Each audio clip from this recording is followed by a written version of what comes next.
अष्टावक्र गीता उपदेश संख्या 49। इनके जीवन के बारे में 3 मुख्य कथाएं प्रचलित हैं, जिनसे पता चलता है कि वे ज्ञानियों के शिरोमणि थे। बाल्यावस्था में ही इन्हें आत्मज्ञान की प्राप्ति हो गई थी। इनके जीवन के बारे में एक कथा है कि इनका शरीर 8 जगहों से टेढ़ा मेढ़ा व कुरूप था। अंगों के टेढ़े मेढ़े होने के कारण था कि जब एक गर्भ में थे उस समय इनके पिता एक दिन वेद पाठ कर रहे थे, तो इन्होंने गर्भ में से ही अपने पिता को टोक दिया कि रुको, यह सब बकवास है। शास्त्रों में ज्ञान कहाँ, ज्ञान तो स्वयं के भीतर है। सत्य शास्त्रों में नहीं, स्वयं में है। शास्त्र शब्दों का संग्रह मात्र है। यह सुनते ही उनके पिता का अहंकार जाग उठा। वे आत्मज्ञानी तो थे नहीं, पंडित ही तो थे। पंडितों में ही अहंकार सबसे ज़्यादा होता है, क्योंकि शास्त्रों के ज्ञाता होने से इनमें इस जानकारी का अहंकार होता है। इसी अहंकार के कारण वे आत्मज्ञान से वंचित रहते हैं। आत्मज्ञान के लिए विनम्रता पहली सीढ़ी है। अष्टावक्र जी के पिता के अहंकार पर चोट पड़ते ही वे तिलमिला गए कि उन्हीं का वह पुत्र उन्हें उपदेश दे रहा है जो अभी पैदा भी नहीं हुआ है। उसी समय उन्होंने उसे श्राप दे दिया कि जब तू पैदा होगा तो 8 अंगों से टेढ़ा मेढ़ा होगा।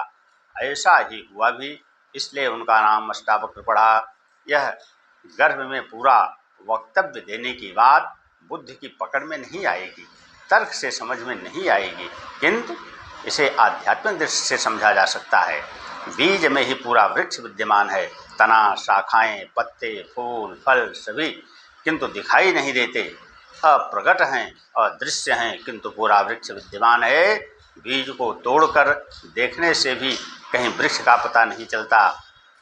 जिसने बीज न देखा हो और वृक्ष ही देखा हो, वह कभी नहीं कह सकता कि इस विशाल वृक्ष का कारण यह छोटा सा बीज हो सकता है। संसार में ऐसी अनेकों भ्रांतियां हैं। इसी प्रकार मनुष्य के पूरे व्यक्तित्व को गर्भस्थ शिशु अपने में छिपाए रहता है।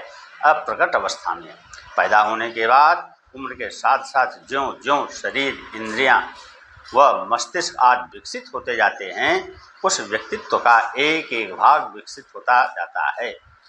कुछ व्यक्ति अविकसित अथवा अर्ध विकसित ही रह जाते हैं तथा कुछ का पूर्ण विकास हो जाता है, किंतु जो अंतर्निहित है उसी का विकास होता है। जो भीतर बीज रूप में नहीं है उसका विकास नहीं हो सकता, न नया जोड़ा जा सकता है। यह कथा इसी तथ्य को उजागर करती है कि अष्टावक्र जी का ज्ञान पुस्तकों, पंडितों व समाज से अर्जित नहीं था, बल्कि पूरे का वह स्वयं लेकर ही पैदा हुए थे। इनके संबंध में एक दूसरी कथा भी प्रचलित है कि जब वे 12 वर्ष के थे तब राजा जनक ने देश के सभी बड़े बड़े विद्वानों को बुलाकर अपने यहाँ एक सभा का आयोजन किया, जिसमें तत्व ज्ञान पर शास्त्रार्थ रखा गया था। इसमें यह भी घोषणा की गई थी कि जो इसमें जीतेगा उसे सिंहों पर सोना मढ़ी हुई 100 गौएं दी जाएंगी। शास्त्रार्थ में भाग लेने के लिए देश के बड़े बड़े विद्वान एकत्रित हुए, जिसमें अष्टावक्र के पिता भी सम्मिलित हुए। शास्त्रार्थ प्रारंभ हुआ, लंबे समय तक चलता रहा। सायंकाल को अष्टावक्र जी को खबर मिली कि उनके पिता और सभी से तो जीत गए हैं, किंतु एक पंडित से हार रहे हैं। यह सुनकर अष्टावक्र भी उस सभा में पहुंच गए। उन पंडितों की ही थी, सभा पंडितों की ही थी, उनमें आत्मज्ञानी तो कोई था नहीं। अष्टावक्र जब अपने टेढ़े मेढ़े शरीर से चलते हुए उस सभा में पहुंचे तो उनकी शारीरिक आकृति व चाल ढाल देखकर सभी सभासद हंस पड़े।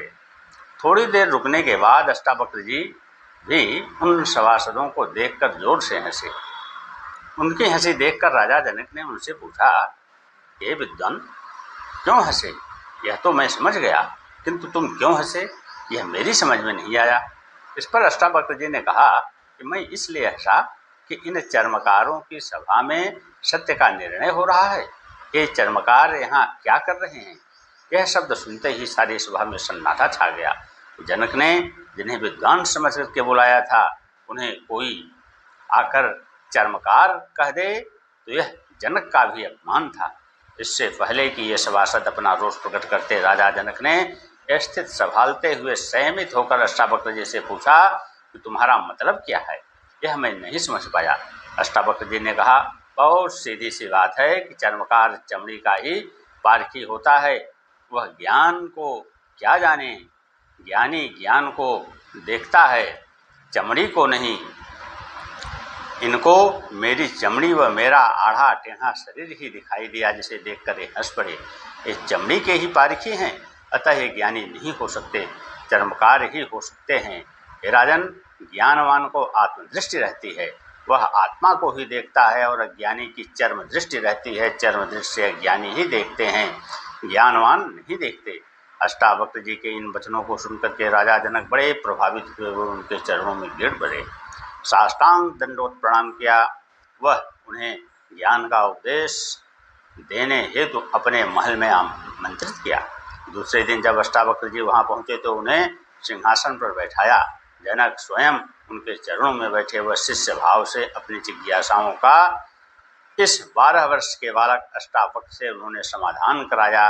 यही शंका समाधान जनक अष्टावक्र संवाद रूप में अष्टावक्र गीता है।